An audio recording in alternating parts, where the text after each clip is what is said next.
الحمد لله نحمده ونستعينه ونستغفره ونعوذ بالله من شرور أنفسنا ومن سيئات أعمالنا من يهده الله فلا مضل له ومن يضلله فلا هادي له وأشهد أن لا إله إلا الله وأشهد أن محمدا عبده ورسوله. قال الله تبارك وتعالى في كتابه المجيد والفرقان الحميد: أعوذ بالله من الشيطان الرجيم. بسم الله الرحمن الرحيم. ما لكم كيف تحكمون أم لكم كتاب فيه تدرسون. وقال رسول الله صلى الله عليه وسلم في رواية عبد الله بن عنيس رضي الله تعالى عنه وبه يقول إمام الأعظم أبو حنيفة رحمه الله تعالى، يقول أستاذنا عبد الله بن عنيس رضي الله تعالى عنه قال قال رسول الله صلى الله عليه وسلم: طلب العلم فريضة على كل مسلم ومسلمة. رواه الإمام الهمام الموفق المقري في مناقبه. صدق الله العظيم وبلغنا رسوله النبي الأمي الكريم، ونحن على ذلك لمن الشاهدين والشاكرين، والحمد لله رب العالمين. نام محمد سے دلوں کو سرور ملتا ہے صلی اللہ علیہ وسلم. نام محمد سے دلوں کو سرور ملتا ہے، نگاہ فکر کو تازہ شعور ملتا ہے. نصیب کیسا بھی ہو واسطہ احمد کا دیکھے، نصیب کیسا بھی ہو وسیلہ محمد کا دیکھے، خدا سے جو بھی مانگے ضرور ملتا ہے. یہ آرزو ہے کہ یوں زندگی تمام کریں، یہ آرزو ہے کہ یوں زندگی تمام کریں، مکہ میں صبح کریں، مدینہ میں شام کریں. معزز سامعین، مسلک اہل سنت والجماعت احناف دیوبند سے تعلق رکھنے والے غیرت مند غیر مسلمان بھائیوں، جامع مسجد عائشہ صدیقہ فقیر آباد میں اپنی مسل کی مذہبی زندگی کا تیسرا عنوان آپ کی خدمت میں بیان کرنے لگا ہوں. میں جب پہلی بار آیا، آپ کو یاد ہو نہ ہو، مجھے یاد ہے میں نے کس عنوان پر بات کی تھی. جب میں نے دوسری مرتبہ یہاں گفتگو کی، مجھے الحمدللہ ابھی بھی یاد ہے میں نے کس آیت اور کس حدیث کی شرح میں گفتگو کی تھی. اور آج اپنی مسل کی زندگی میں تیسری بار آپ کی خدمت میں چند لمحات بلہائے عقیدت پیش کرنے کی توفیق حاصل ہو رہی ہے. دعا فرمائیں اللہ رب العزت آپ کو اور ہمیں اس عنوان پر سیر حاصل گفتگو کرنے اور سمجھنے کی توفیق عطا فرمائے. آپ توجہ میری طرف رکھیں، بس میری آنکھوں میں آنکھیں ڈال کر بات سنیں. میں نوجوان آدمی ہوں اور نوجوان باتیں کرنے کا عادی ہوں، اور کرتا اس وقت جب سامنے چہروں پہ بھی جوانی جھلک رہی ہو. دن میں آپ کے بھی کام تھے، میرے بھی کام ہیں، آپ بھی مصروف، میں بھی مصروف. تھکاوٹ آپ کو اور مجھے بھی، یقیناً مجھے آپ کی تھکاوٹ کا احساس ہے، لیکن چند لمحات آپ میری گفتگو سننے کے لیے اپنے چہرے پہ ایک بشاشت رکھیں اور آنکھوں میں آنکھیں ڈال کر بات سنیں، کیونکہ یہ توحید کی مہک ساغر سے نہیں نظروں سے پلائی جاتی ہے. ہمارا عنوان ہے اہمیت مدارس دینیہ. دینی مدارس کا زمانے میں کردار کیا رہا ہے، کیا ہے اور کیا ہوگا.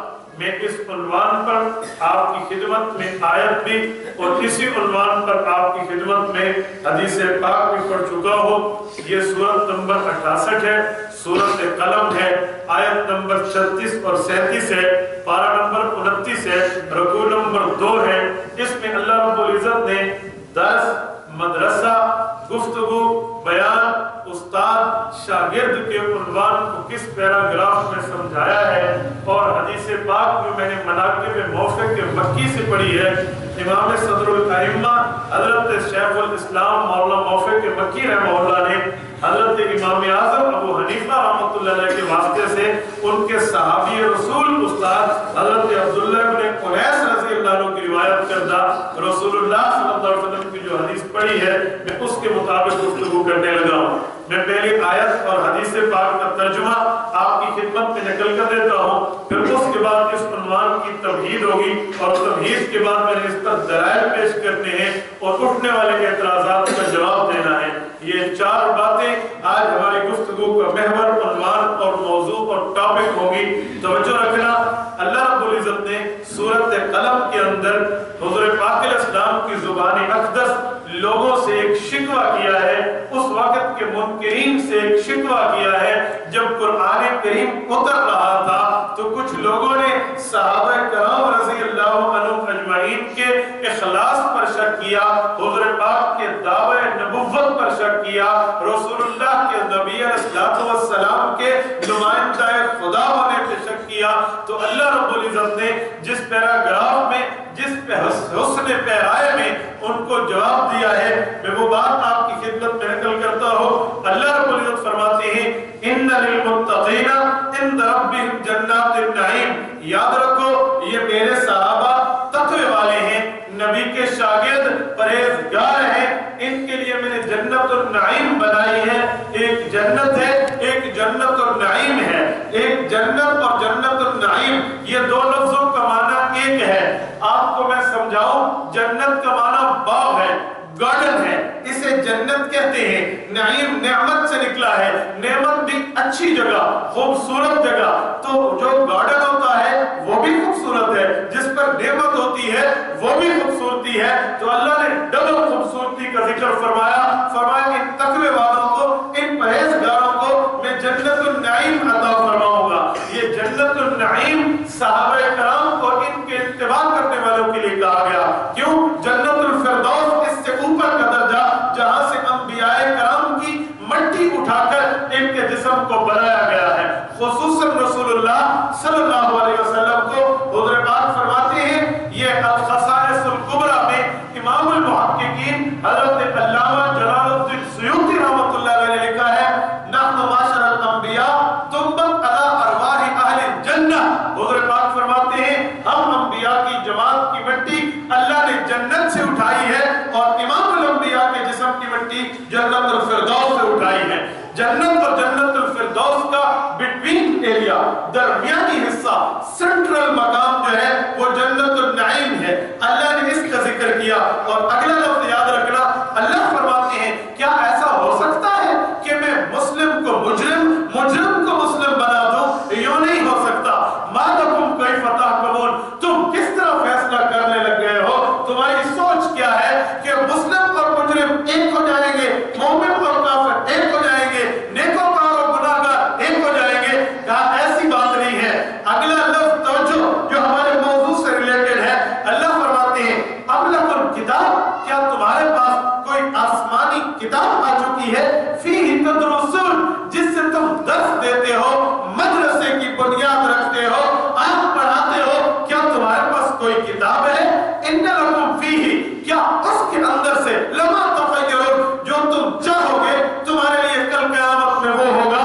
کیا تم یہ سمجھتے ہو یا ام لکم ایمان، یا تمہارے پاس کوئی پرومس، کوئی وعدہ، کوئی عہد، کوئی پیمان، کوئی میثاق ہے علینا بالغہ، جو وعدہ میں نے تمہارے ساتھ کر رکھا ہے الی یوم القیامہ، قیامت کے دن تک وہ اس کو آپ لے کر آؤ؟ تو ایسی بات نہیں ہے، بلکہ میرا وعدہ نیکوں کے ساتھ ہے، منکر کے ساتھ نہیں ہے، نیکوکار و پرہیزگار کے ساتھ ہے، بے ایمان کے ساتھ نہیں ہے۔ یہ آیت کا مفہوم میں نے عرض کیا، میں اس میں صرف اس لفظ پہ کلام کروں گا جو ہمارے موضوع سے ریلیٹڈ ہے۔ اللہ فرماتے ہیں ام لکم کتاب فیہ تدرسون، تمہارے پاس کوئی ایسی کتاب ہے جس سے تم درس دیتے ہو؟ اس سے پتہ چلا آسمانی کتاب سے درس دیا جا سکتا ہے، آسمانی کتاب سے سمجھایا جا سکتا ہے، پڑھایا جا سکتا ہے۔ اس تدرسون کے لفظ سے مدرسہ نکلا، اس تدرسون کے لفظ سے مدرسے کی بنیاد ہے۔ تدرسون اس کے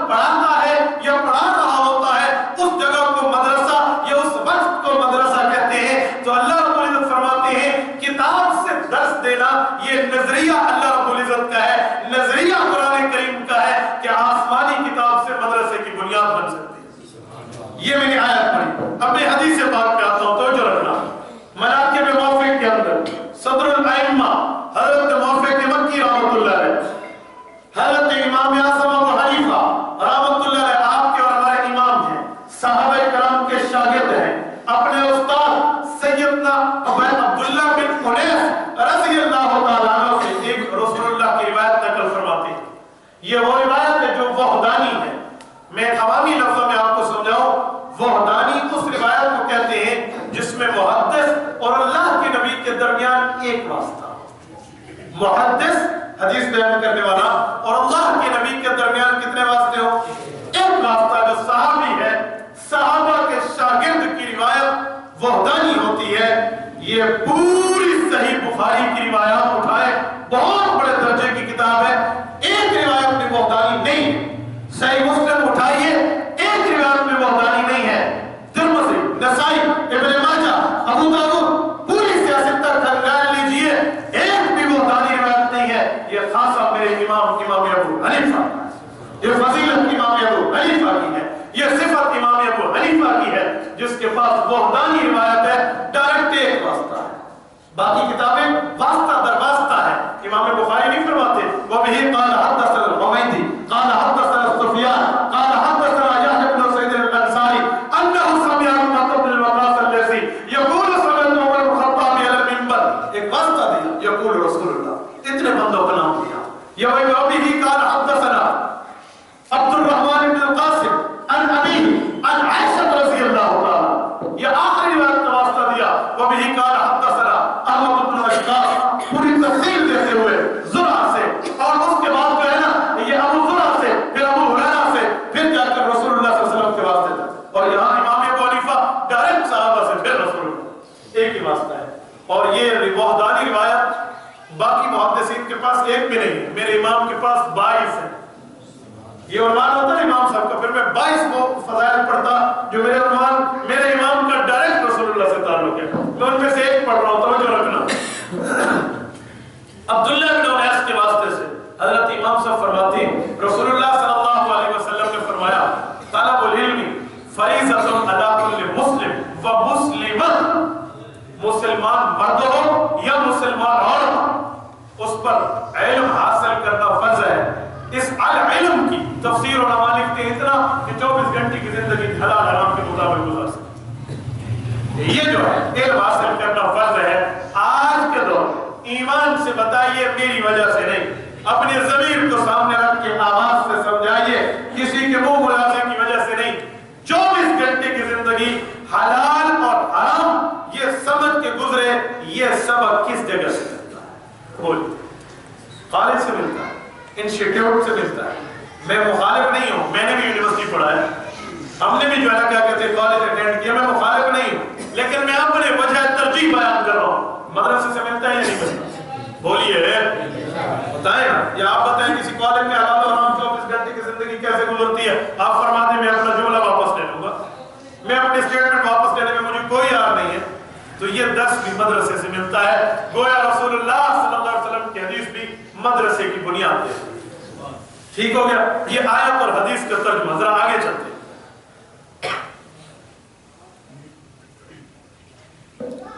مدرسے کی بنیاد کہاں سے پڑی؟ امت محمدیہ میں اصحاب صفہ سے پڑی ہے. امت محمدیہ سے پہلے چلتے ہیں. امت محمدیہ سے پہلے چلتے ہیں. شروع میں کہاں سے پڑی؟ چوتھا پارہ پہلا صفحہ. اللہ فرماتے ہیں ان اول بیت وضع للناس للذی ببکۃ مبارکہ وہدی للعالمین. کائنات کا پہلا مقام، پہلی جگہ، پہلی تعمیر وہ کعبۃ اللہ. کعبۃ اللہ کی پہلی تعمیر کیسے؟ علماء سیر و تاریخ نے لکھا ہے کہ پوری کائنات میں پانی تھا. اللہ رب العزت نے چاہا کہ زمین بنائی، دو پانی کی لہریں آپس میں ٹکراؤ، ایک لہر کو دوسری لہر سے. آپ کو پتہ ہے کہ جب پانی کی لہریں دو آپس میں ٹکرتی ہیں تو اس سے ایک جھاگ چھوٹی سی پیدا ہوتی ہے، تھوڑا سا بلبلا پیدا ہوتا ہے. تو وہ جھاگ اور بلبلا پیدا ہوتا ہے. وہ چھوٹی سی جگہ خشک بنی اور وہ خشکی پھیلتی چلی گئی، جہاں جہاں تک خشکی پھیلی وہ زمین وجود میں آ گئی، اور جس جگہ لہریں ملی تھی عین جگہ کعبۃ اللہ تھی، جس جگہ آج کعبۃ اللہ کا ہے، یہ سینٹرل ایریا آتا پوری زمین کا درمیانی حصہ ہے۔ اس پر ایک واقعہ ہے نا، وہ بڑا مزاح کے طور پہ حضرت امام صاحب فرمایا کرتے تھے، امام ابو حنیفہ رحمۃ اللہ نے مسئلہ بیان کیا، ایک بندہ اٹھ کے آ گیا، یہ کعبۃ اللہ کو کیسے ثابت کرے گا زمین کا درمیانی ایریا ہے؟ تو اس نے عجیب طریقے سے سوال کیا، امام صاحب نے بڑے عجیب طریقے سے جواب دیا، ہر سوال کا طرز اپنا، جواب بھی اپنا ہوتا ہے۔ تو اس نے کہا زمین کا درمیانی حصہ کون سا ہے؟ اب سامنے والا تو ایماندار نہیں ہے نا، وہ کیسے مانے گا امام صاحب پڑھ دے بھئی یہ کعبۃ اللہ ہے؟ تو انہوں نے کہا تو سب مسلمانی میں ٹھوکی کھڑے ہوئے، وہ تو نہیں مانے گا نا، مذاق کرے گا۔ تو امام صاحب نے فرمایا زمین کا درمیانی حصہ؟ میں بتاؤں؟ کہتے جی ہاں، یوں اپنے ہاتھ میں جو آسا تھا نا، سنت کے مطابق جو اپنے ہاتھ میں آسا رکھتے تھے، اس کو یوں زمین پہ مارا گیا، یہ سینٹرل، یہ زمین کا درمیان یہی۔ انہوں نے کہا میں نہیں مانتا۔ کہا کیوں نہیں مانتا؟ انہوں نے کہا نہیں ہو سکتا۔ اس نے کہا اچھا جاؤ زمین کو آپ پیمائش کر لو، اگر یہ نہ نکلے مجھ سے جرمانہ دو۔ یہ بنیے دادا کی زمین کا پیمائش کر کہاں سے لا؟ تو زمین کا درمیان اس کو سمجھانے کی حد تک تھا نا۔ آپ کو پتہ ہے اس طرح کا جو سوال اور جواب ہوتے ہیں نا، یہ آسانے کے لیے نہیں ہے، سمجھانے کے لیے ہوتا ہے۔ بعض اوقات سامنے والے کی عقل دیکھی جاتی ہے، اس کو کس عقل کے مطابق جواب دیا، اس کے کس طرز کے مطابق جواب دیا جائے، اس کا ذہن پڑھ کے اسے جواب دیا جاتا ہے۔ حضرت تھانوی رحمۃ اللہ علیہ کے پاس ایک بوڑھا آدمی آیا، بالکل بزرگ بوڑھا آدمی تھا، عالم بھی نہیں ہے، حافظ بھی نہیں ہے، قاری بھی نہیں ہے، دین سے اتنا ریلیٹڈ بھی نہیں تھا، بس ساری نماز کے حد تک بس۔ تو حضرت تھانوی رحمۃ اللہ علیہ حکیم الامت حضرت مولانا اشرف علی تھانوی رحمۃ اللہ کو آ کر عرض کرنے لگا کہ تو آدھا ایک شاگرد آیا ہے سارے علاقے سے، نواں مسئلہ نسل۔ بعض اوقات لوگوں کو نیا مسئلہ پتہ چلے نا، وہ بندے کے لیے نیا ہوتا ہے، وہ سمجھتے ہیں دین ہی نہ بنے، وہ دین میں نیا نہیں ہوتا، دین نہیں نیا ہوتا ہے۔ وہ لوگ مولوی نئے مسئلے لے دیتے ہیں، میں کہ چاچا تیرے واسطے نہ ہے، سارے واسطے نہیں ہے، ہم تو پڑھے ہوئے۔ تو یوں نہیں کہنا چاہیے نیا مسئلے کو میں نے نیا ہو، پہلی بات کو سنا۔ حضرت تھانوی کو کہنے لگا آپ کے ایک شاگرد آیا، کتنا ہے مسئلہ بتایا۔ حضرت تھانوی نے پوچھا کون سا؟ کہا وہ کہتے ہیں دیہات میں جمعہ نہیں ہوتا، شہر میں ہوتا ہے۔ اور بات تو بالکل ٹھیک ہے، دیہات میں جمعہ ہوتا نہیں، اللہ کے رسول نے دیہات میں جمعہ نہیں پڑھوایا۔ اول جمعہ جمعہ فی مسجد الجواسہ، یہ روایت ہے جمعہ فی القرآن کی، کیا کہتے ہیں ابو داؤد کی سنن ابی داؤد میں۔ تو یہ دلائل تو وہ نہیں سمجھتا تھا بوڑھا آدمی۔ تو حضرت تھانوی نے سوچا اسے کیسے سمجھاؤں۔ حضرت تھانوی رحمۃ اللہ فرمانے لگے کہ بابا اس سوال کا جواب دیتا ہوں، پہلے تھوڑا اپنی لائف کے بارے میں بتا، کیسے گزرا، کہاں پیدا ہوئے، کہاں رہے، کیا کمایا، کیا کمایا، کیا لگا بس دیہات میں پیدا ہوں، یہ ہوا یہ ہوا یہ ہوا، ساری زندگی پتہ نہیں نیکی کی ہے نہیں کی، لیکن ایک نیکیاں کی ہیں، مجھے بہت خوشی ہے اس نیکی کی۔ کہا وہ کون سی؟ کہا میں نے حج کی۔ حضرت تھانوی فرمایا مسئلہ حل ہو گیا۔ کہنے لگا وہ کیا ہے؟ کہا حج کیا۔ کہاں حج کیا؟ یہاں دلی میں؟ انہوں نے نہیں دلی میں تو نہیں کیا، میں تو ادھر سے بمبئی گیا، بمبئی سے میں جہاز پہ بیٹھا ہوں، جو بحری جہاز باخرا اس زمانے کا بحری جہاز، اس پہ بیٹھا جدہ گیا، جدہ سے نکل کے پھر حج کر کے واپس آیا۔ حضرت تھانوی نے فرمایا حج کس سٹی میں کیا؟ کہا مکہ۔ حضرت فرمان لگے کیوں یار ادھر مسلمان نہیں، حج ادھر کرو نا، یہی دلی میں حج کر لیتے، مکہ کیوں گئے؟ کہنے لگا مولوی جی عجیب بات ہے، دلی میں حج کی شرطیں پوری نہیں ہیں اس لیے ادھر حج نہیں ہوتا، اگرچہ مسلمان ہے شرطیں پوری نہیں ہیں اس لیے حج نہیں ہوتا، حج وہاں ہوتا ہے جہاں حج کی شرطیں ہوں۔ حضرت تھانوی فرمان لگے دیہات والے بھی مسلمان ہیں لیکن جمعہ وہاں نہیں ہوتا، وہاں جمعے کی شرطیں پوری نہیں ہیں۔ اچھا اچھا یوں سمجھاتا ہے۔ اب دیکھا بندے کا ذہن پڑھ کے بندہ جواب دے، اسے کہتے ہیں جواب علی اسلوب الحکیم۔ مناظرے کے 8 جواب چلتے ہیں، ان 8 جواب میں ایک جواب یہ بھی۔ آج صبح ہماری تخصص کی جو کلاس ہے، جو ہمارے یہاں مفتی یہاں کرام ہیں، ان کو میں نے صبح رسول مناظرہ ہمارا ختم ہوا ہے، یہ پورے جوابات میں وہاں سمجھاتا ہوں کہ کس طرز پر سوال ہے، کس طرز پہ جواب ہے، سامنے والے کو دیکھ کر بندہ گفتگو کس انداز پہ کرے۔ جب جس انداز پہ آپ اس کو دیکھ کر گفتگو کریں گے نا تو آپ کا تیر نشانے پہ لگے گا اس نے بات مان جانی۔ توجہ، میں بات کر رہا تھا حضرت امام صاحب کی، کہا یہ زمین کا درمیانی حصہ ہے، تو درمیانی حصہ اسلامی اعتبار سے زمین کا کون سا ہے؟ بولتے نہیں ہیں کون سا ہے؟ تو خانہ کعبہ یہ پہلی جگہ، توجہ رکھنا، آدم علیہ السلام اس کے معمار اول ہے، بنانے والے وہی۔ حضرت ابراہیم علیہ السلام نے تعمیر نو کی ہے، یاد رکھیں تعمیر نو کی ہے، بنایا حضرت آدم نے تھا فرشتوں کی مدد سے۔ تو حضرت آدم علیہ السلام نے یہاں بیٹھ کے 10 اپنی شریعت کا پہلا یہ اسرائیلیات ہیں، ہماری شریعت کی مخالف نہیں، ہم اس سے دلیل پکڑ سکتے ہیں۔ تو یہاں بیٹھ کے سمجھایا یہ جو حابیل و قابیل کا واقعہ ہوا ہے، ان کی شریعت نے حکم تھا کہ اس سے نکاح ہو سکتا ہے، اس سے نہیں ہو سکتا۔ قابیل کو یہ مسئلہ سمجھایا تو وہ نہ مانا، اس نے حابیل کو شہید کر دیا، لیکن درس کی بنیاد یہ پہلے مقام کعبۃ اللہ سے پڑی۔ اس سے پتہ چلا جو اللہ نے پہلا مقام بنایا وہ پہلا مقام بھی ہے، پہلا مدرسہ۔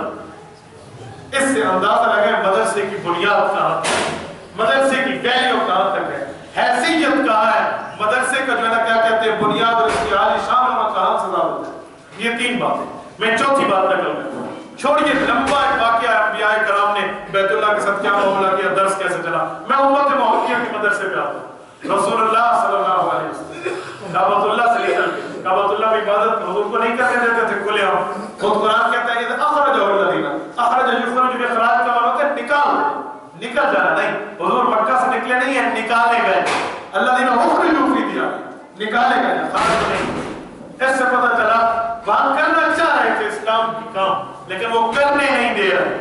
توجہ وہ کرنے نہیں دے رہے، یہ وہاں سے نکالے گئے، مدینہ آئے۔ رسول اللہ صلی اللہ علیہ وسلم نے مدینہ منورہ میں مدرسہ قائم کیا ہے جس کا نام ہے اصحاب صفہ۔ صفہ چبوترا ہے۔ اللہ تمام مسلمانوں کو یہ جگہ دیکھنے کے توفیق۔ روضہ رسول ہے، پچھلی دیوار ہے، پچھلی دیوار سے ہٹ کے وہاں چوکٹا ہے اور یہ صفہ کا مدرسہ ہے۔ خوش قسمت ہے وہاں کے جو دیکھ کر آئی ہیں، وہاں پر موجود ہے یہ صفہ کی جگہ، اور آج تک وہ ستون کی جگہ بھی موجود ہے جس جگہ آپ علیہ السلام خوش ادان کو ٹانگ کے رکھتے تھے۔ صحابہ میں سے کچھ لوگ آتے تو وہاں کھجوریں رکھ کے جاتے تھے کہ صفہ کے مدرسے کے طالب علم کھائیں۔ یہ جو پرانا طریقہ چلا ہے کہ بندہ اپنا حق دے کر آگے چلاتا ہے نا، یہ اس وقت سے ہے، اسے چندہ نہ سمجھو، صحابہ کا طریقہ سمجھو۔ چلو وہاں سے مدرسہ صفہ کی بنیاد پڑی ہے، اور یہ صفہ قریب ترین رسول اللہ کو پڑوسی۔ آپ علیہ السلام کے حجرات کا جو حجرہ ہے عائشہ ہے نا، قریب ترین علاقہ اس کا جو ہے وہ یہ حضرت صدیق اکبر کے گھر صف میں وہ دور ہے، سیدنا عمر فاروق رضی اللہ تعالیٰ کا گھر اس سے ہٹ کے ہے، حضرت عثمان غنی رضی اللہ کا گھر ہٹ کے ہے، وہاں پر نشانات موجود ہے۔ صفہ یہ ان طالب علموں کو رسول اللہ صلی اللہ علیہ وسلم نے قریب ترین رکھا، اور اس جگہ حضور پاک علیہ السلام نے ان حضرات کو پڑھایا ہے، سمجھایا ہے۔ اور توجہ رکھنا، میں اس کتاب کی حدیث مدرسے کی بنیاد پہ پڑھنا چاہ رہا ہوں جو آپ کے دسترس میں ہے، آپ ابھی بھی حوالہ اٹھا کر دیکھ سکتے ہیں۔ میں آپ کو بخاری، مسلم، ترمذی، ابن ماجہ کی بات نہیں کرتا، آپ کہیں گے ٹھیک ہو نہیں، اور اسے پتہ نہیں پڑھا انداز ہے۔ میں فضائل اعمال کی بات کرتا ہوں، ہمارے علماء دیوبند کی کتاب ہے شیخ الحدیث والتفسیر حضرت مولانا محمد زکریا کاندھلوی، اللہ اس کی قبر پہ کروڑوں رحمت نازل فرمائے، انہوں نے لکھی ہے، آپ اس کو دیکھ لیں۔ حضرت زکریا کاندھلوی نے جو حدیث پاک نقل کی ہے، رسول اللہ تشریف لائے اور مسجد کے اندر دو حلقے لگے ہوئے تھے، ایک حلقہ ذکر کا تھا، ایک حلقہ علم کا تھا۔ حضور پاک نے ذکر کے حلقے کو پسند فرمایا، لیکن بیٹھے کس حلقے میں؟ اس میں تعلیم علم کے حلقے میں نا، علم کا حلقہ یہ مدرسہ نہیں ہے۔ مدرسے کے لیے کوئی چار دیواری ضروری ہے، کوئی رحم ضروری ہے، کوئی بیٹھنا ضروری ہے۔ درخت کے نیچے استاد اور شاگرد بیٹھ جائے وہ بھی مدرسہ بن جاتا ہے، جنگل میں استاد اور شاگرد بیٹھ جائے وہ مدرسہ بن جاتا ہے۔ کیا آپ کو نہیں معلوم کہ دارالعلوم دیوبند ایک استاد اور ایک شاگرد سے یہ مدرسہ شروع ہوا تھا؟ شاہ منصور رحمہ اللہ کتاب ہے نہیں، انار کے درخت تلے، دیکھ لو ایک ہی درخت ہے انار کا، اور اس کے نیچے استاد مولانا محمود پڑھانے والا شاگرد محمود حسن دیوبندی، اور اس محمود حسن کی وجہ سے جو شاگرد بنے جنہوں نے پوری دنیا میں انقلاب لایا، وہ اس پہلے شاگرد کے شاگرد ہیں۔ حضرت مولانا الیاس دہلوی پوری کتاب التبلیغ، مولانا انور شاہ کشمیری ان کا شاگرد ہے، مکمل کتاب الحدیث ہے۔ مولانا حسین احمد مدری نے مولانا شیخ الہند کا شاگرد ہے، مکمل کتاب الجہاد ہے۔ مولانا علامہ شبیر احمد عثمانی شیخ الہند کے شاگرد ہے، مکمل کتاب التفسیر ہے۔ حضرت تھانوی رحمۃ اللہ علیہ شیخ الہند کا شاگرد ہے، مکمل کتاب التصوف ہے۔ یہ انہی کے شاگرد ہیں جنہوں نے پوری دنیا میں انقلاب لایا ہے، اور یہ مدرسہ بھی تو ایک استاد ایک شاگرد سے شروع ہوا تھا۔ اس کے لیے کیا عمارت، کیا چار دیواری، کیا چھت، کیا دیواریں، کیا دروازے، تو وہاں بیٹھے ہم نے یہ کام کیا۔ تو یہ آیت اور حدیث اور اس کے مفہوم میں رسول اللہ صلی اللہ علیہ وسلم کا یہ جو ہے کیا کہتے ہیں اصحاب صفہ، اس سے چلا ہے۔ تو حضور علم کے حلقے میں بیٹھے، یہ علم کا حلقہ صفہ میں ہوتا ہے۔ میرا سمجھانے کا مقصد یہ تھا، آپ علیہ السلام نے مدرسے کو اس حد تک پسند فرمایا۔ اور ایک بات مزید، اٹھائیے قرآن کریم، اللہ فرماتے ہیں وَاصْبِرْ نَفْسَكَ مَعَ الَّذِينَ يَدْعُونَ رَبَّهُمْ بِالْغَدَاةِ وَالْعَشِيِّ يُرِيدُونَ وَجْهَهُ وَلَا تَعْدُ عَيْنَاكَ عَنْهُمْ۔ اس آیت کے تحت دیکھیے اللہ کیا فرمانا چاہ رہے ہیں، تحت چھوڑیے اس کا ترجمہ دیکھیے۔ صفہ کا مدرسہ بنا، صحابہ کرام پڑھنے کے لیے بیٹھ گئے، حضور پڑھانے والے ہیں، اللہ کے رسول کو پابند کیا جا رہا ہے، حضور پاک علیہ السلام کو فرمایا جا رہا ہے اے اللہ کے نبی آپ اپنے اوقات کو ان کے ساتھ خرچ کیجیے، ان طالب علموں کے ساتھ، ان بوریہ نشینوں کے ساتھ بیٹھیے، ان کے ساتھ خرچ کیجیے۔ اور اللہ نے لفظ بولا یہ وہ لوگ ہیں جو صبح شام دل سے اللہ کو چاہتے ہیں، توجہ رکھنا، وَاصْبِرْ نَفْسَكَ مَعَ الَّذِينَ، آپ اپنی جان کو ان لوگوں کے پاس روکے رکھیے، صبر کیجیے اپنی جان پہ۔ کون ہے یہ لوگ؟ یدعون ربہم، اپنے رب کو پکارنے والے، بالغداۃ والعشی، وہ صبح ہو یا شام۔ اس سے مدرسہ رہائشی کی بنیاد ہے۔ صبح آگے جو چلے جاتے ہیں نا، شام نہیں ہوتے مدرسے میں، ان کو وہ فضیلت نہیں ہے جو صبح شام مانو۔ بالغداۃ والعشی بتا رہا ہے، یہ وہ وقت ہے دونوں کا حکم ایک۔ بالغداۃ والعشی یریدون وجہ، یریدون، یہ اللہ کی رضامندی چاہتے ہیں، اللہ کی رضامندی کا ارادہ رکھتے ہیں۔ اور اگلا لفظ سنیں، وَلَا تَعْدُ عَيْنَاكَ عَنْهُمْ، آپ اپنی دونوں آنکھوں کو ان سے مت ہٹائیے۔ یہ عینہ تسنیہ دونوں آنکھوں کی بات کی ہے۔ وجہ، انسان کی عادت، انسان حسین کو دیکھ کے نا پھر احسن کو دیکھتا ہے، اس سے زیادہ شریف کو دیکھ کے نا اشرف کو دیکھتے ہیں، اس سے بڑے۔ تو فرمایا اے پیغمبر علیہ السلام، یہ طالب علم اور یہ مدرسہ اور یہ صحابہ تیرے لیے احسن بھی یہ ہیں، اشرف بھی انہیں وَلَا تَعْدُ عَيْنَاكَ، یہ نہیں ایک آنکھ پہ ایک آنکھ پہ نہیں، دونوں آنکھیں ان پر رکھیے، عینہ دونوں آنکھیں، وَلَا تَعْدُ عَيْنَاكَ ان کے ساتھ رکھیے۔ یہ طالب علم کا اعزاز ہے، اہل مدارس کا معاملہ اس حد تک ہے، پیغمبر علیہ السلام وہاں بیٹھا ہے۔ اچھا، مدرسے میں ایک استاد ہے، ایک شاگرد ہے، ایک نصاب ہے۔ استاد کون؟ رسول اللہ صلی اللہ علیہ وسلم کی حدیث سنیے، انما بعثت، پڑھیے مشہور ہے، انما بعثت معلما، مجھے اللہ نے معلم بنا کر بھیجا ہے، مدرس بنا کر بھیجا ہے، پڑھانے والا بنا کر بھیجا ہے۔ بعثت، میں تو آیا ہی اس لیے ہوں۔ آپ اندازہ لگائیں مدرسے کی کس حد تک اہمیت سمجھائی جاتی ہے۔ حضور پاک استاد، پڑھنے والے، یدعون ربہم بالغداۃ والعشی، جن کو قرآن کہتا ہے حزب اللہ۔ 28 پارہ دیکھیں نا، یہ سورت مجادلہ ہے، اور یہ قرآن پاک کی 114 سورتوں میں واحد سورت ہے جس کی 22 آیتیں ہیں، ہر آیت میں لفظ اللہ، ہر آیت میں لفظ اللہ، اس کے علاوہ اور کوئی سورت نہیں، بلکہ ایک ایک آیت میں تو 2 3 3 دفعہ بھی اللہ کا لفظ ہے، قد سمع۔ یہ ہے، اس لیے اللہ رب العزت کیا فرماتے ہیں، اولئک حزب اللہ، پڑھنے والے رسول اللہ صلی اللہ علیہ وسلم سے، یہ صحابہ، یہ حضور کے شاگرد خدائی لشکر ہیں، اللہ کی فورس ہے۔ آپ اندازہ لگائیں اس جگہ فورس رکھنا، لشکر اپنا بنانا، اپنے ہمراہی بنانا، اپنا قافلہ بنانا۔ دنیا میں ایسی کوئی جگہ نہیں ہے جہاں بغیر چھان پھٹک کے لوگ اپنا ساتھی بناتے ہیں۔ کوئی اپنا قریبی بناتا ہے تو بڑی چھان پھٹک کرتے ہیں، کہاں رہنے والا، کون ہے، کیا اس کا آنا جانا ہے، کیا لینا دینا ہے، میرے پاس کیوں آیا۔ آج کل تو رکنیت فارم بنے ہوئے، داخلہ فارم، ایڈمیشن فارم ہے، پوری تفتیش سے بندے کو لیا جاتا ہے، دنیا کا کوئی ادارہ، کوئی جماعت کو، اور اس کے بارے میں خفیہ تحقیق کرائی جاتی ہے، پھر رکھا۔ تو اللہ رب العزت نے ایسے صحابہ کرام کو اپنا لشکر فرما دیا، ان کے بارے میں کوئی خدائی کا اعتماد نہیں ہے، اللہ رب العزت کو کوئی ان کے اوپر اعتماد نہیں ہے۔ کیا صحابہ کرام کا اس سے رتبہ سمجھ نہیں آتا کہ رسول اللہ کے پاس پڑھنے والوں کو حزب اللہ فرمایا گیا ہے، یہ اللہ کا لشکر ہے، یہ اللہ کا لشکر، یہ اللہ کا سپاہی، اللہ رب العزت کا فورس والا ایسے بنا ہے، اس کے معنی مکمل تحقیق ہے، مکمل اعتماد ہے۔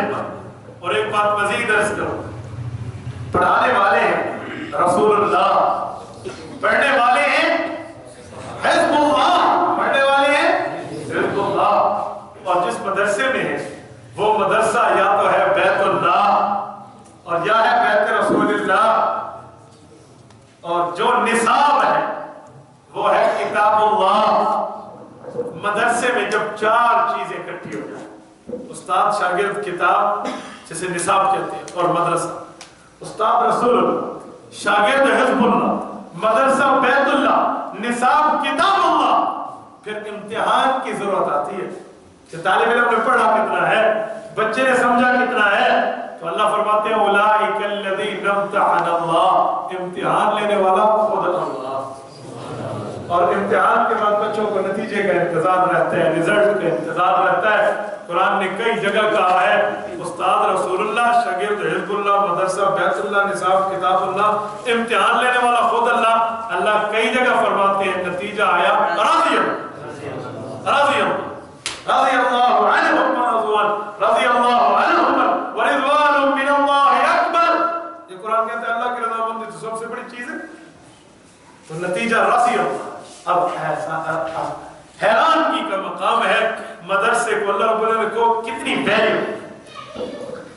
میں ایک حدیث اور پڑھ دیتا ہوں، کن عالم او متعلم او خادم ولا تکن رابع او کما قال۔ اس کو مختلف طرق میں کر دیا گیا، میں ایک طریقے بدل کرتا ہوں، ایک مختلف الفاظ اور بھی، ولا تکن خامسا بھی، لیکن اس کو توجہ رکھنا۔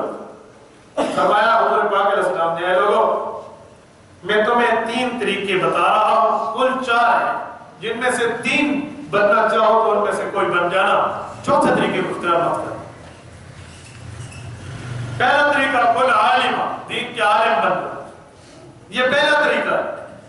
دوسرا، اگر عالم نہیں بن سکتے او متعلم، دین کے طالب علم تو بن جانا، اور اگر عالم اور متعلم بننا آپ کی بس کی بات نہیں ہے، اللہ کے رسول نے مزید سخاوت اور رعایت کے امتحان کر دی، فرمایا خاتمہ، ان کا خدمت گزار تو بن جاؤ، ان عالم اور طالب کا خدمت گزار بن جاؤ، ولا تکن رابعہ، چوتھا مت بن۔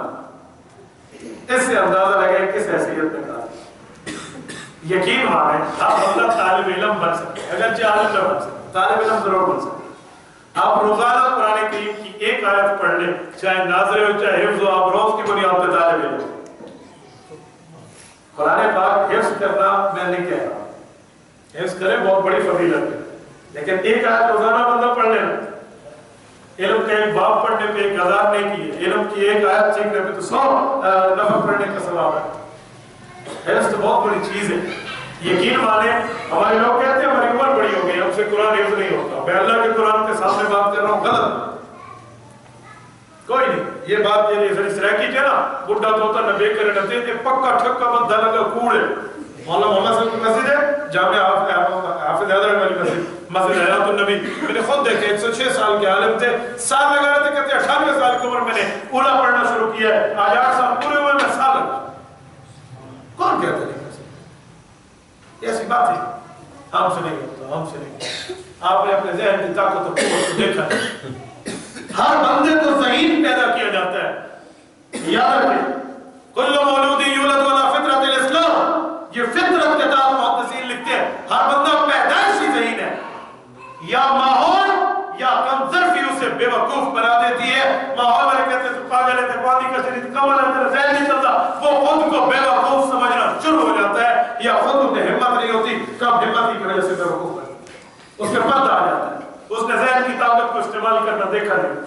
مجھے پتا کہتا کہ یہ نہ قرآن وسی پارا میں کیوں یاد کرے سا، میں نے کہا اگر میں تمہیں کہوں 5000 تک گنتی بغیر ہٹ کے سناؤ، آپ پڑھتے چلے جاؤ گے، آپ کی یاد آئے گی، اوکے میں تو 10,000 تک سنا دے سا۔ میں نے کہا 10,000 گنتی کے الفاظ تو میں یاد ہے، 6,000 قرآن کی آیتیں یاد نہیں ہوتی، مجھ شریف سے نہیں ہوتا۔ یہ کون سی بات ہے؟ یہ بالکل آپ پڑھیں نا، یہ کافروں کی کتاب ہے، مسلمانوں کو چھوڑو، کامن کی کتاب پڑھو، the key of success، اس کا اردو ترجمہ آگے کامیابی کی چابی، دوسروں پر چھا جائیں، اس کے الفاظ ہیں، یہ عام ملتی ہے بک سٹال سے، اس میں دیکھیں وہ اپنے ذہانت کے بتاتا ہے کہ بندہ ذہین ہوتا کیسے، بندہ کی ذہانت معلوم بندے کیسے ہوتی ہے، اس کے لیے نہ کوئی گشت ہے، نہ کوئی بادام ہے، نہ کوئی اخروٹ ہے، نہ کوئی نسخے کھانے میں، اپنا ذہن وہ بتاتے ہیں بندہ یاد کیسے کر سکتا ہے، اور ہر بندہ کر سکتا ہے۔ استاد جی مولانا الیاس محمد دامت برکاتہ العالیہ اللہ ان کی قربانیاں قبول فرمائے، ابھی 10 دن کا ملیشیا کا سفر کر کے آئے ہیں، گھر نہیں پہنچے، راستے میں 5 دن کے کراچی سے سہیوال تک بیان تھے، اس کے بعد انہیں گھر آنا، اس حد تک مشقتوں سے کام کر رہے ہیں۔ استاد جی کے ایک واقعہ آپ کو سناتا ہوں۔ استاد جی تشریف لے گئے سوابی میں، سوابی میں استاد جی کے ایک دوست ہیں، بزرگ ہیں، 12 بچے ہیں ان کے، آپ اندازہ لگائیں بیٹیاں اور بیٹے ملا کتنی عمر ہوگی۔ وہ خود ایک دن استاد جی کا واقعہ سنانے لگے کہ میں آپ کو ایک واقعہ سناؤں گا، سناؤ۔ کہ جب ہماری اولادیں آگے ہو گئی نا، ہم نانی اور دادا بن گئے، میری بیوی دادی اور میں دادا، نانی نانا بھی بن گئے، تو مجھے ایک خیال تھا کیا جو ہمارے نواسے اور پوتے ہیں، پوتیاں اور نواسیاں ہیں، اسکول میں جاتی ہیں، پچھلا ٹائم گھر میں بیٹھے ہیں، ان کے لیے کسی حافظہ کو بندوبست کرے جنہیں قرآن تو پڑھائے، بچیوں کو مدرسہ تو شروع کرائے۔ اور پھر میں نے سوچا کیسے کروں، سوچتے سوچتے میرے ذہن میں آیا کہ میں دوسری شادی کر لوں ایک حافظہ عورت سے، اس کے ذریعے وہ ان کی اپنی گھر کی عورتوں بھی پڑھانا شروع کر دیں۔ کہتے میں نے اپنی پہلی گھر والی سے مشورہ کیا، پہلی کہ وہ کا اس سے مشورہ کیا کہ میں دوسری شادی کرنا چاہتا ہوں۔ عموماً عورت اس بات کی اجازت نہیں دیتی، اور آج کل جو مرد اپنی بیوی پہ زور دے کر اس طرح کریں، بیوی کی رضامندی اور ہے، میں کسی پہ اعتراض نہیں کر رہا، میں سمجھا رہا ہوں تو غلط ہے۔ جب تک رضامندی نہ ہو، پہلی سے بھی جان چھڑانی پڑ جاتی ہے بعض اوقات۔ تو انہوں نے دوسری شادی کا مشورہ اپنی بیوی سے، بیوی نے انہیں کہا کہ کس لیے آپ شادی کرنا چاہتے ہیں؟ انہوں نے کہا حافظہ عورت نہ ہو۔ انہوں نے کہا اچھا ایسا ہے، 1 سال صبر کرو، تو بھی ڈھونڈ میں بھی ڈھونڈتی۔ انہوں نے کہا ٹھیک ہے، اس میں کون سا مسئلہ، 1 سال دیکھ لیتے۔ 1 سال اس کی بیوی نے لڑکی نہیں ڈھونڈی، اللہ رب العزت سے اپنا حافظ ہونا ڈھونڈا ہے، اللہ سے مانگا ہے اور منوایا ہے اور یاد کیا ہے اور کرا کر دکھایا ہے۔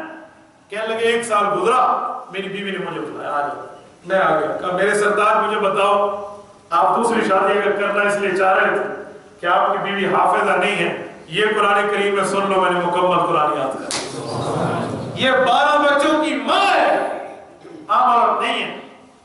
کہتے ہو یاد نہیں ہوتا، بوڑھوں سے یاد نہیں ہوتا، عمر بڑی ہو گئی ہم سے یاد نہیں ہوتا، یہ ساری اکھیاں نے کو دبا کیا، یہ کوئی آسمانی تے خلائی شکل تھی مخلوق تو نہیں، یہ ہماری آنکھوں کے سامنے کی بات۔ انہوں نے پڑھنا شروع کیا اور 1 سال میں قرآن پڑھ کے دکھایا۔ 1 سال تو بڑی بات ہے، آپ اکابرین کو اٹھائیے اور ان کے قرآن کریم یاد کرنے کو دیکھیے۔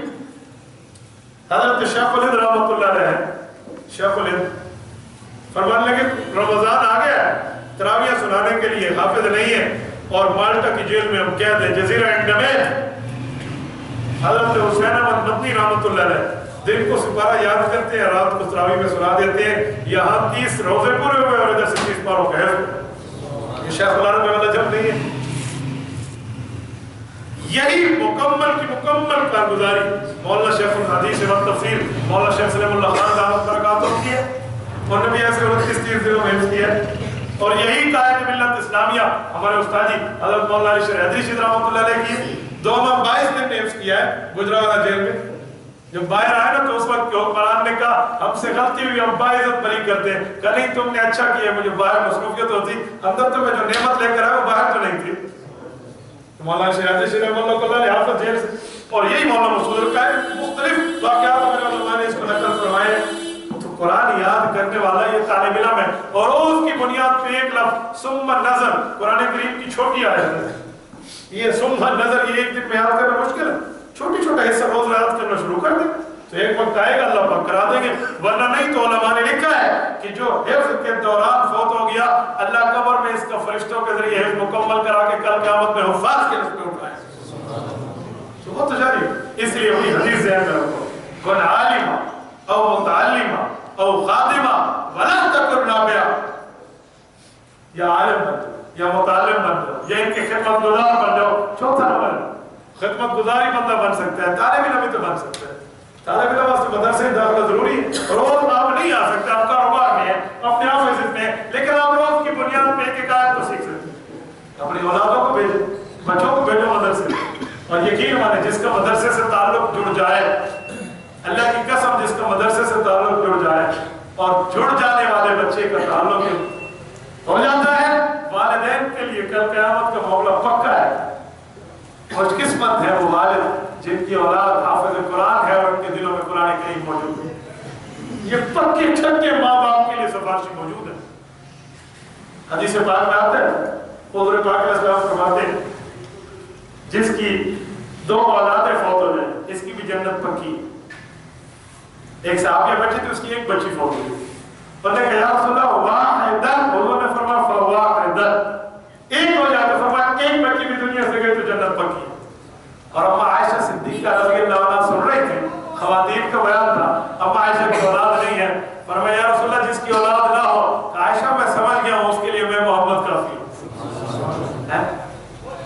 تو اس طرح حافظ تو نکال گیا جس کا بچہ حافظ ہے. علمی سوالدہ ہوتا جا یوم القیامت ذو احسن من ذو الشمس. حضرت معاذ جو نہیں رسول اللہ کی روایت ہے، فرمایا کل قیامت کے دن تاج پہنایا جائے گا، اس کی روشنی سورج کی روشنی سے زیادہ ہوگی. سورج کی روشنی سے زیادہ ہونے کا معنی کیا ہے؟ کبھی غور کیا؟ سورج کی روشنی سے زیادہ ہوگی اس کا مطلب کیا ہے؟ ایک تو یہ مطلب ہے کہ روشن ہوگا، لوگ دیکھیں گے. ایک کچھ اور بھی اس بات میں پنہان ہے، ایک اور راز بھی اس سے سمجھ آتا ہے. وہ کیا ہے؟ کوئی بندہ تہ خانے میں بھی سویا ہوا ہوگا، سورج چڑھ جائے تو دن کا احساس اسے بھی ہو جاتا ہے. کوئی نابینا ہی کیوں نہ ہونا، دن اور رات کا فرق وہ بھی کر لیتا.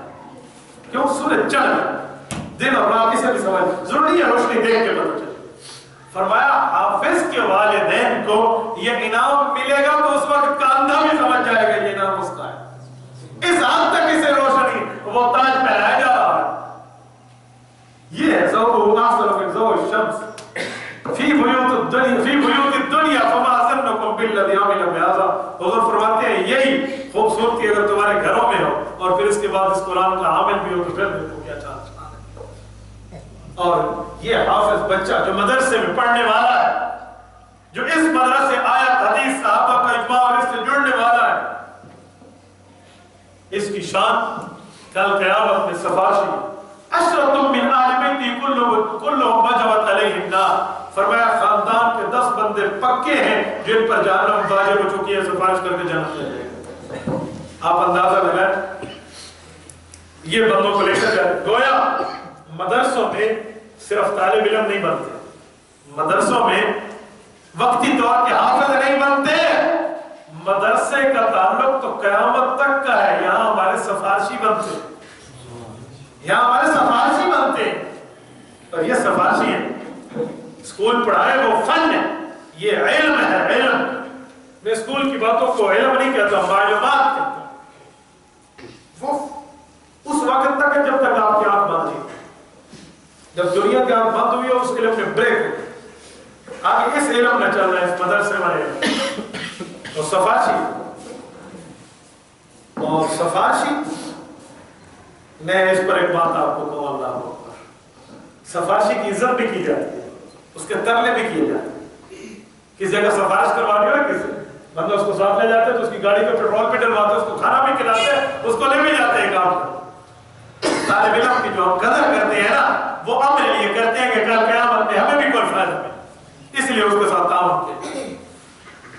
اور وہ کل قیامت میں ہمارا سفارشی اس مدرسے کا سفارشی بنتے ہیں. اور اس پر حضرت استاد گومن سے فرماتے ہیں مدرسے میں ڈاکٹر، انجینئر، وکیل، جج بنتے اور ساری کالج اور مدرسے میں سفارشی بنتے.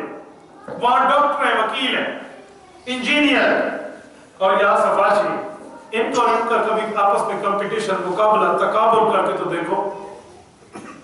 ڈاکٹر کس کی ضرورت ہے؟ جو بیمار ہوگا اس کی ضرورت ڈاکٹر، جو بیمار نہیں ہوگا اس کی ضرورت ڈاکٹر نہیں. آپ کہیں گے دنیا میں ایسا بھی کوئی بندہ ہے جو بیمار نہ ہو؟ میں کہوں گا ہاں ہے. حضور فرماتے ہیں قلت طعام، قلت نیام، قلت کلام. یہ شریعت سے ثابت ہے. تھوڑا کھاؤ، تھوڑا بولو، تھوڑا سوو، نارمل روٹین پہ ہو، آپ کبھی بیمار نہیں ہو. جس نے اس پہ عمل کر لیا کبھی بیمار نہیں ہو. تو پتہ چلا ڈاکٹر ہر کسی کی ضرورت نہیں. اب وکیل کس کی ضرورت ہے؟ جس نے عدالت جانا ہے بیل کرانے کے لیے، ضمانت کو مدد گرفتاری کے لیے، فلاح کے لیے، استغاثہ کے لیے، دعویٰ دائر کرنے کے لیے، کوئی لڑائی بھڑائی، دیوانی فلاح کیس کرنے کے لیے اس کی ضرورت وکیل ہے. اور جس نے عدالتوں کے دھندوں میں نہیں جانا اس کی ضرورت ہی نہیں ہے وکیل. تو پتہ چلا وکیل بھی ہر کسی کی ضرورت نہیں. اب مدرسے کے سفارشی اللہ کی عدالت میں سامنے پیش ہوتا ہے یا کچھ نے بچ بھی جانا؟ بولیے. مالک کی عدالت میں سامنے پیش ہونا ہے تو سفارشی سب کی ضرورت ہے. ڈاکٹر اور وکیل ہر کی ضرورت نہیں ہے، اور یہ ہر کی ضرورت، یہ سب کی ضرورت ہے۔ سفارشی یہاں تیار ہوتے ہیں، تو بندہ بہت ہو جائے گا تو بندہ یونیورسٹی نہیں جاتا۔ پروفیسر صاحب آپ یہ سائنس، آپ فزکس، آپ ڈبل میتھ اسٹیٹ، آپ فلاں فلاں تھوڑا پڑھ کے میرے باپ کو اشارہ کر دیں، وہ اسی بوئے نشین کے پاس آتا ہے، قاری صاحب کچھ پڑھ کے اشارے ثواب کرا۔ اس کا تعلق آج سے شروع ہو گیا، اور یہ سفارشی یہاں سے ہوتا ہے۔ یہ تو میں حفظ کی باتیں کر رہا ہوں، اگر اس سے اوپر چلے، علماء آپ کو مدرسوں نے دی، علماء آپ کو مدرسوں نے دیے ہیں، فضلاء آپ کو مدرسوں نے دیے ہیں، صوفیاء کرام آپ کو مدرسوں نے دیے ہیں، ولی اللہ مدرسے نے دیا ہے، اور امت کی قیادت کرنے والے آپ کو مدرسوں نے فراہم کیے ہیں، جو آپ کا نکاح بھی پڑھ رہے ہیں تاکہ زنا نہ ہو، آپ کا جنازہ بھی پڑھ رہے ہیں تاکہ بغیر جنازے کے دفن نہ ہو، آپ کے کان میں آزان بھی دے رہے ہیں بچے کے پیدا ہوتا کہ پہلے کان آزان میں اللہ کا نام، بچہ پیدا ہوتا ہے کام مدرسے کا، مدرسے والا دے گا۔ کہ جس نے مدرسے سے کوئی تعلق رکھا ہوا ہے وہاں سے اذان نماز سیکھی، ورنہ بعض تو بندے میں نے اپنی آنکھوں سے دیکھے، نماز تو نماز چھوڑو، اذان ہی نہیں، تکبیر پڑھنی پڑے نا کہ نہیں، جی صاحب میں کئی جگہ کہتا ہوں، میں ایسی ایسی جگہوں میں جا گیا ہوں جہاں تکبیر امام پڑھ دیتے اللہ اکبر، آپ نے ایسے پچھلے اخوان نہیں پڑھ، تو یہ بچے کے کام میں کیا کریں؟ جس کا تھوڑا بہت مدرسے سے کوئی سلام دعا، کوئی تعلق، کوئی ریلیشن ہے وہ کرے گا نا۔ تو یہاں پیدا ہوا ہے بچے کے کام میں اذان دینے والا بھی یہاں سے، اور یہ بڑا ہوا ہے، اور اس کا نکاح کی ضرورت پیش آئی ہے تو پھر بھی یہاں کا فیض یافتہ، اور اگر بندہ خدا نخواستہ دنیا سے چلا گیا ہے تو پھر بھی بخشوانے واسطے چار تک گیا ایسے پڑھے، تو وہاں سے معاملہ چل رہا ہے۔ اب لوگ کہتے ہیں مولوی دہشت گرد ٹیررزم ہے، میں نے کہا مولویوں کو دہشت گردوں سے کیا واسطہ ہے؟ دہشت گردوں سے بننا چاہیے جس کو کھانے کے لیے جس کے پاس کچھ نہ ہو۔ مولوی تک کھاوڑ زیادہ دے کرو، مرتے بھوکا مولوی اب تک کوئی نہیں مویا، ان کو دہشت گرد کرنے کی ضرورت کیا؟ یہ بتاؤ تو صحیح نا، کسی کے گھر ڈاکہ وہ مارے گا نا جس کے اپنے گھر میں کچھ نہ ہو، اتنا تو لوگ ہاتھوں لے کے وجہ سے پہلے پیو بش کسی آج رات روٹی کھوائے، لوگ دیکھ کر جاتے ہیں، ان کو دہشت گرد بننے کی کیا ضرورت؟ میں یقین مانے جتنے علماء پڑھ رہے ہیں، ہم نے کسی عالم کو آج تک نہیں دیکھا، حافظ کو نہیں دیکھا جو سرٹیفکیٹ مولوی دیے حفظ چاک کھڑو تو ہے صحیح کو نوکری نہیں ملتی۔ میں قسم کرتا ہوں تو آپ کے حافظ مجھے دکھا دو حفظ کی بنیاد پہ وہ یہ کریں، عالم دکھا دو۔ ہم نے بھی کالج پڑھا ہے، وہاں کی سرٹیفکیٹ نہیں پوری سیڑھیاں جا کے بندہ کھڑو تو ایسے کسی جاب لا، اور اس سے بڑھ کر خود سوزی کے واقعات پاکستان سے اٹھا رہے ہیں، تو جن نے خودکشیاں کی ہیں ان میں اکثر وہ طبقہ ہے جن کے پاس وہاں کی سرٹیفکیٹ ہے، یا میں جاب نہیں، یہاں والا کوئی نہیں، اس کو تو سب کچھ ملتا ہے۔ بھوکا مارنے سے یہ مولوی کا تعلق نہیں ہے، یاد ہے دین کے ساتھ اللہ رب العزت نے رزق کو جوڑا ہے، اور رسول اللہ صلی اللہ علیہ وسلم کی حدیث ہے، میرے امام ابو حنیفہ رحمۃ اللہ علیہ اپنے صحابی استاد سیدنا عبداللہ بن حارث بن جزء الزبیدی رضی اللہ عنہ سے نقل فرماتے ہیں، یہ مسند الامام میں جامع المسانید الخوارزمی میں موجود ہے، حضور پاک علیہ السلام کے بارے میں روایت ہے، حضرت امام فریق فرماتے ہیں 16 سال کی عمر تھی، میں نے والد کے ساتھ حج کیا، جب مکہ گیا ایک صحابی رسول ٹھہرے تھے، میرے ابو سے پوچھا کون ہے؟ مجھے ابو نے فرمایا صحابی ہے، میں نے کہا مجھے اس کے قریب کرو، میرے ابو مجھے اس کے قریب لے گئے، حتی سمعت منہ یقول سمعت رسول اللہ قال قال رسول اللہ صلی اللہ علیہ وسلم من تفقہ فی دین اللہ کفا اللہ ہمہ ورزقہ من حیث لا یحتسب۔ وہ صحابی کہہ رہے تو رسول اللہ نے فرمایا ہے جو دین کا علم حاصل کرے گا اللہ اسے دو انعام دیں گے، پہلا انعام یہ ہے اس کو ٹینشن نہیں دیں گے، دوسرا انعام یہ ہے اس کو رزق وافر مقدار کفا اللہ ہمہ، ٹینشن نہیں ملے گی، تکلیف نہیں ملے گی، غم نہیں ملے گی۔ کوئی مدرسے کا فیض یافتہ مولوی حافظ عالم طالب قاری دکھاؤ جو رات کو نیند کی وہ خواب امن گولیاں کھا کر سوتا ہوں، آپ مجھے ایک دکھا، میں دوسرے طبقے سے لائن دکھا دوں گا، اے پورا پتہ کھاؤ کے سبڑا پتہ دیوالی 2 منٹ آخری پیڑ کی نہیں ملتی۔ یہاں علم دین میں اللہ نے کتنا رکھا ہے، یہاں مدرسے میں اللہ پاک نے کس حد تک رکھا ہے، وہ بھی پڑھائی منع نہیں ہے، کرنا چاہیے، دونوں تعلیمیں ہونی چاہیے، آپ نے پڑھی ہے، لیکن یہ بھی پڑھنی چاہیے، تکابر ہے تو پھر ترجیح اس کو، یہ دین ہے، یہ ہمیشہ کی بنیاد ہے۔ لا یحتسب، یقین مانے عالم طالب مولوی لا یحتسب کہتا ہے بغیر گنے، اور عوام اس سے ہٹ کے وہ یحتسب کہتے ہیں گن کر کھاتے ہیں۔